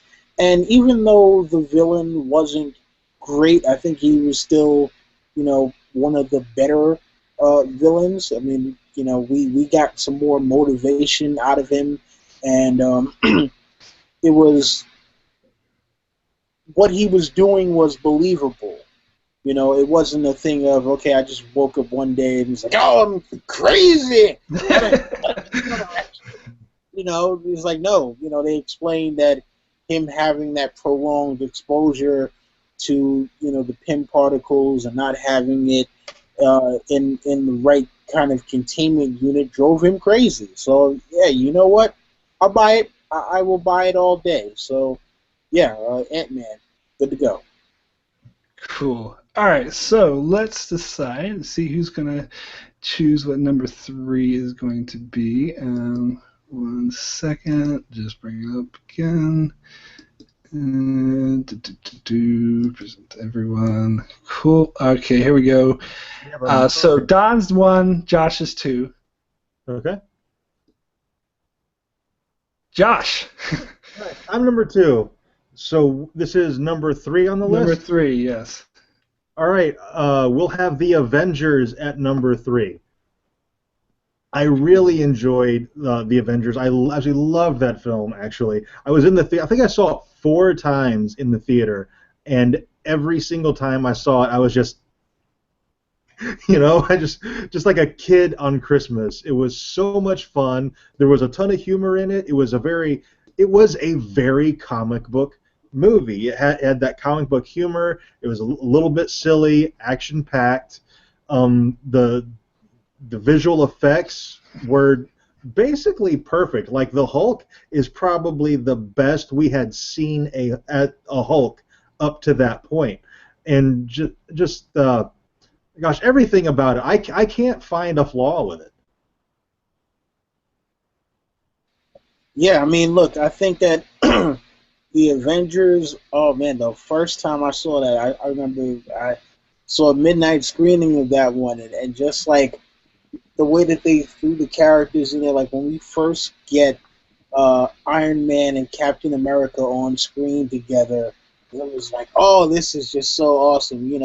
Loki is in Germany and he's, talking about everybody needs to kneel to him, and then Captain America comes up, they have their little thing, and then Iron Man shows up, and Black Widow and the jet, and I was like, wow, this is just awesome, awesome, awesome, awesome. Yeah, so it was, that movie was so expertly done, and for an ensemble cast as well. It wasn't sure whether or not a team movie could be done effectively, and Josh Whedon pulled it off so good. He did such a phenomenal job with this, and that's part of the reason why it's like, damn, part two was such a letdown. Um, But because yeah, this one was done so well. So yeah, I had this at number 7 on my list. So it was in my top 10. It was good. I love this movie. I think it was monumental because it was the first time they took all these characters who had their own separate movies, even though you could tell they were purposely building it up that way, especially with Thor and Captain America. But still, to see these major players all come together for one movie, and it was pulled off. It was good. It was effective. How they had to learn to work together, because at first they were all like fighting each other, and they ended the work at the end, and I totally bought it, and I think it played out very nicely. Again, I'm not one for huge over-the-top action sequences, so maybe that's why I had it slightly lower, because the over-the-top New York sequence is a bit too much for me, but still a great movie, still top 10 material, still loved it. One thing, when we saw the trailers, when some of the first trailers came out, and the big personnel transport vehicle dragon looking thing came out of the sky, my first thought was, holy shit, they're doing Fin Fang Foom. And that alone had me excited for the film, so I went into it super jazzed, and I wasn't disappointed that they didn't do Fin Fang Foom. personally, I thought they should have done Fin Fang Foom for Iron Man 3, and that probably would have made it a much better movie. Him and the Mandarin as a team? Come on, that would have been awesome. Cool. Yeah, so, any last thoughts on Avengers before, I break down these, because I got the next two, right? Yeah, so let's just move on to that. So the top two is definitely Dredd and Deadpool. So we'll talk about, you name what number 2 and number 1 are, and we'll talk about number 2 first, and then we'll talk about number 1. So, so number 2. What is number 2 and number 1? But we'll talk about number 2 first. Number 2, Dredd, 3D, no less. Yeah, this was another one that suffered from horrible marketing and even worse, word of mouth. And it's one of those that I really wish I would have seen in the theaters. Oh boy, this one amazed me because this stuck so well to the actual character, and it was kind of like a futuristic version of Training Day, except the training officer was not a murderous asshole. We get the whole thing with them scaling this building and taking down this drug cartel. The CGI was on point. The story, to me, was on point. And it was just one of those things where it's like, this could have been a mindless action film, and it wasn't. Wasn't the deepest story ever? No. But you know what? I think for the story that we got from it, which was really, this young officer who's a rookie trying to learn the ropes and what it's going to take to be a street cop, and learning from the best. This was kind of a coming of age story to a certain extent, but it was also one that gives you a look at someone who's been hardened by his job and who's solely focused on doing the job. You get to see his perspective, but also someone who's trying to figure out how she fits in to this whole world, because remember, it was like if she got a poor evaluation on this one, they were going to kick her out of being a police officer. And yeah, I think that that this was a great movie, and I do hope that we actually get a sequel. There's been a lot of rumors flying around about either a sequel or a TV show. So yeah, I hope that we get it. Josh, yeah, you seem like you got something to say about this. But Tadpole, I just want to say, no, we're not talking about Judge Dredd with Stallone. We're talking about Dredd 3D that came out in 2011 with Kiwi, a proud New Zealander, Carl Urban as the star, and that was the Stallone one was awful. But Dredd I will say has been greenlit. Yeah. We are getting a Dredd 2, according to Carl Urban. It's been greenlit. Holy shit! Oh, I'm so happy because I've heard so many times that it wasn't going to happen. So many people say it's never going to happen, and I think if one sequel needs to happen, it's definitely Dredd. I read that via Katie Sackhoff's Facebook page. She is his fiance. They're getting married, and I think that's where I saw is that we're going to get a Dredd 2. Oh wow! Carl Urban is winning right now. Carl Urban is definitely winning. He got Dredd 2, and he's got Katie Sackhoff. Give that man a charmed life. Well, that is awesome to hear. But talking about Dredd, I think it's a shame, Don, that you didn't get to see this in the theaters, because I saw it in the theaters in 3D, and there was a reason why they weren't showing this movie in 2D in the theater. They exclusively only showed it to the 3D. And typically, I'm not one for 3D movies. I think mostly it's a waste of time. You don't need to have it. But some movies where they purposely create it so you can have 3D, and this was, to me, the best 3D experience ever. The cinematography alone just completely blew me away. I agree that this didn't have the deepest, most intellectual story, which is what I tend to go for. But I'd never seen a movie that was so suspenseful, so intense. And I would actually say, I would say that this is my favorite action movie of the decade. For me, just to mention, I did have this number 2 on my list, so it fits perfectly at number 2 on our collective list as well. I absolutely love this movie. Alrighty then. Both of you, yeah, for sure. Alrighty. And number 1, Chimichangas. Oh boy. Yes.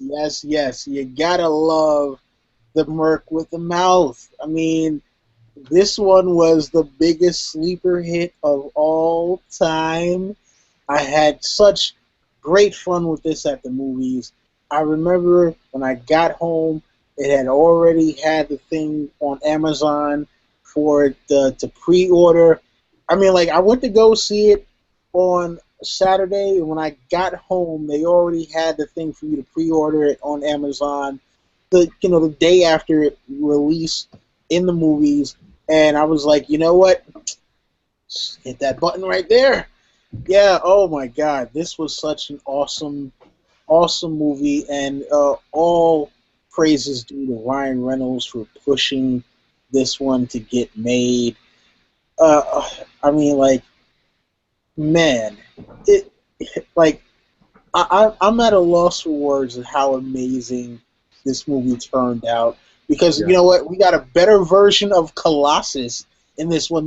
This one we got a real, Colossus. We got Deadpool in the official, straight off of the comic book pages, version. I mean, it had everything that that Deadpool is supposed to have. Mm-hmm. So, yes, hats off to the guys who really championed making this movie and making it right. How about this? We had Ryan Reynolds at the bottom of the list and Ryan Reynolds at the top. Talk about a redemption story right here, right? He made the perfect Deadpool movie. I mean, it couldn't have been better. They touched every single note that they needed to touch. And that in Deadpool 2, I mean, we're getting Cable in Deadpool 2. It's going to be absolutely bananas. Yeah, I will say I'm not as high on this movie as you guys. It was number 8 on my list, but it's still top 10 material. I had a good time with it. I had a lot of fun. I actually suspected that this would be our number 1 because I suspected that this would be a movie that we can all agree on, that everyone can agree on. That was a great, funny movie. I mean, some that like from the beginning with the opening title sequences where they had like making fun of it was directed by some douchebag and stuff like that. It was just hilarious, had me, and it was just funny throughout.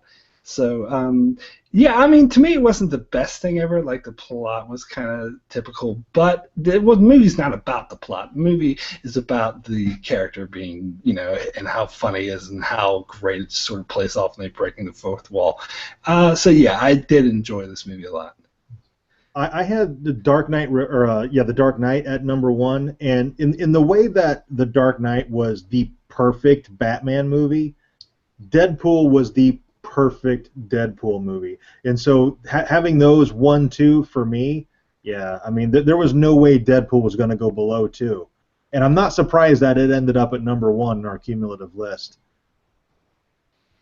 Yeah, I mean, look, I'm actually surprised that it ended up as number 1 on the list. I was definitely expecting it to at least be top 5, but you know what? I am not mad at it ending up at number 1 at all. I mean, this was, again, probably as far as accuracy to the comic books, probably the best adaptation of a character from page to screen.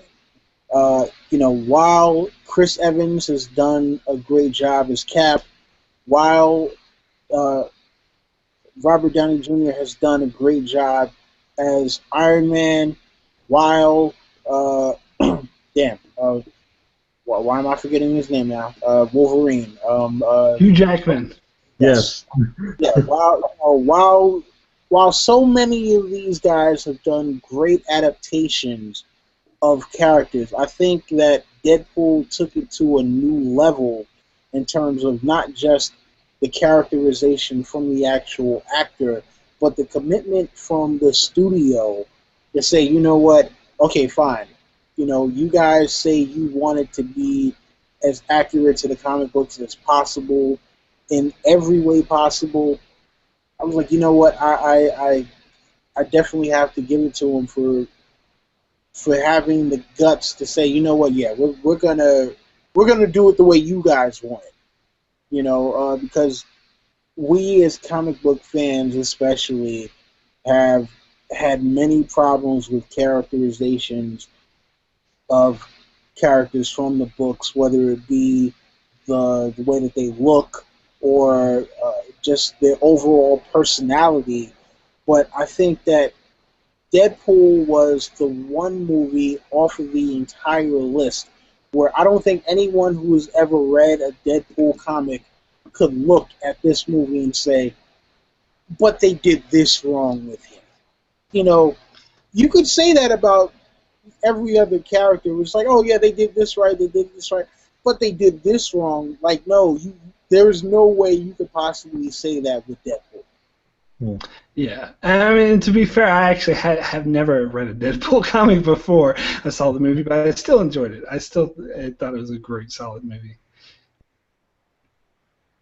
Cool. All right. So, did you have anything else to say about Deadpool, Josh, before we wrap up here? I think Don basically covered it. If you're a Deadpool fan, there's no, of the comics, there's no way you can complain about anything in the film. And I gotta touch on it. Don mentioned it too. It's the best version of Colossus we've ever gotten. Absolutely. Cool. All right, cool. Did anyone else notice that we're all Game of Thrones fans here. Did anyone else notice that was the first Dario playing the villain in this movie? That was the original Dario.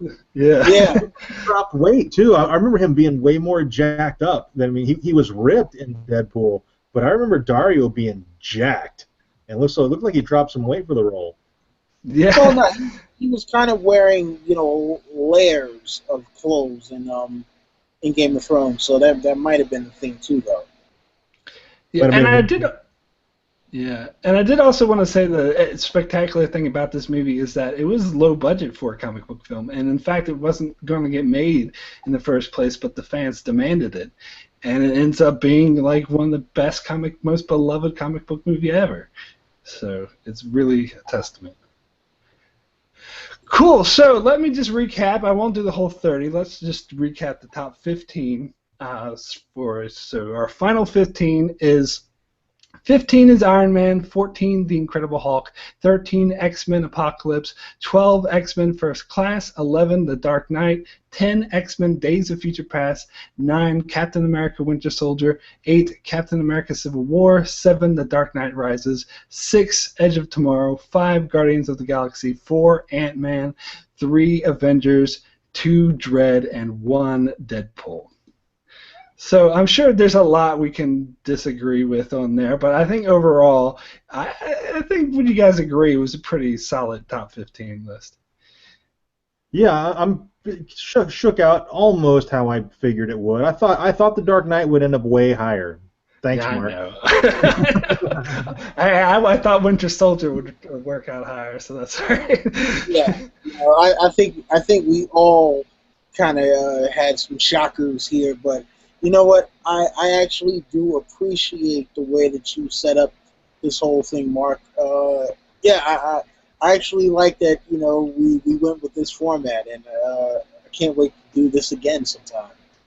Yeah, and I want to finish off by saying thank you guys so much. This was like a huge indulgence for me. I've been wanting to do this for a long time, and I'm so grateful that you guys finished off. So I'll just finish off with you guys plugging your channel. But first I want to say about Josh and Geeksiders that yesterday they did an interview with the showrunner creator of Dark Matter. And even if you guys never heard of Dark Matter, haven't checked out that show, you should definitely check out that interview because that interview was fantastic. And it was so great seeing you guys interview a showrunner like that. And I don't know if you want to talk real quick about that, Josh. We really kind of just lucked into that. We're one of the only channels on YouTube who reviews Dark Matter. It's a sci-fi original series. It's a fantastic show. If you're not watching it, seriously check it out. It's on Netflix. Season 1's 13 episodes. Binge watch it. The premiere's on July 1st. Check it out.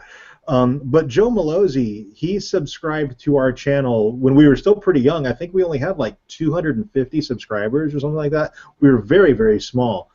And then he actually won the second giveaway we ever did, and we had no idea who he was. We weren't really paying attention. The name looked vaguely familiar. Oh, right. And then when we saw his name in the opening credits of the show, we were like, holy shit! Showrunner of Dark Matter won a prize. It's going to, it's... So we kind of got talking because of that, and yeah, so he watches our Dark Matter reviews, and I emailed him like 2 weeks ago, so I wanted to get him to just talk to us after season 2, because I thought he's a busy guy. I didn't want to, use too much of his time, but he's like, no, you guys are awesome. I'll come do a video with you anytime you want. And I was like, cool. So yeah, we're doing before season 2, and we'll do one after season 2 ends. But gosh, it was just a complete accident that it even happened. That is beyond awesome. I mean, like talk about coincidental that or accidental that just turns into something amazing like that. And that is great. I see it in the chat. There's a never mind. I saw wow, just wow. But that's Biotic Flux saying Deadpool. Seriously, he's still. That's too funny. I mean, hey, look, it's how it broke down in the system. Respect the system. Respect the system. Cool. So, Don, do you want to give a quick shout out to what you're doing with your channel and where people can find you? Yeah, you can find me at Don Willi, DonWilli. If you add an E at the end, you're going to find someone totally different. Obviously I do YouTube videos. I've done a bunch of collaborations with Mark and Josh. And I also have a group that I am part of called the Hypes Watch. And today we actually had a live chapter breakdown for a Game of Thrones Eddard Chapter 10 with Ilio Garcia and Linda Antonsen from Westeros.org. And, you know, if you guys are big fans of A Song of Ice and Fire and into that community, then I'm pretty sure you know who those guys are. And that channel just crossed 500 subscribers, and so we're putting together a Q&A where everyone will get to learn about the Hypes Watch and who we are as individuals. So, yeah, if you guys haven't already done so, make sure to go and check out that channel. And again, thank you to Mark for having me. And like I said, I can't wait to do another one of these because this was awesome. Cool. Josh, any final words? Well, I'm just real quick. I'm Josh from Geeksiders. My fiance Anna and I, we do reviews for Game of Thrones, Walking Dead, all kinds of the sci-fi channel shows. So if you haven't subscribed to us, come over, check the channel out. If you enjoy our stuff, go ahead and subscribe and talk to us. We love interacting with our viewers. So come by and say hi. Cool, great. Well, thank you guys. Geeksiders is the channel. I don't know if I said it. Yeah, I think you did. So, yeah, no, thank you guys so much for joining me for this, and thank everyone for the chat and those watching in the archives. I'm glad, talk about comic book movies. So, great. Well, we'll see you guys next time.